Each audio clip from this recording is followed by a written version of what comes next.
Hello दोस्तों, blanket से 40 दिन में 50,000 कमाने का डे 5।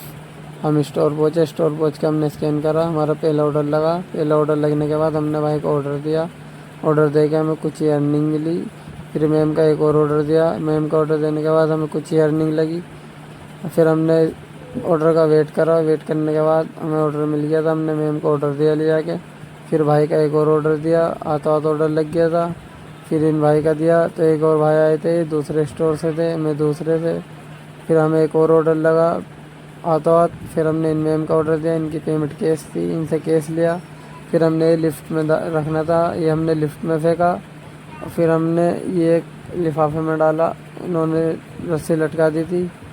तो आज जुम्मा था, हमारा जुम्मे का ये लुक था। तो हम ऑफिस पहुँचे। ऑफिस पहुँचने के बाद सब वेट कर रहे थे ऑर्डर का। हमने भी वेट करा। आज दिल्ली में तूफान आया था, बारिश पड़ी थी। तो हमने फिर एक ये ऑर्डर मारा। ऑर्डर मारने के बाद इससे कैश पेमेंट ली। फिर ये देखो स्कैनर हट गया था। तो भाई सब स्कैन करने के लिए बेचैन थे। बेचैन होने के बाद फिर सब ने स्कैन करा। स्कैन करके भाई का ऑर्डर दिया। ऑर्डर दे के कुछ अर्निंग हुई। फिर इन भाई को ऑर्डर दिया, कुछ अर्निंग हुई। फिर ये ऑर्डर देने के बाद हमें 95 रुपये मिले। आज की अर्निंग कुछ ही हुई।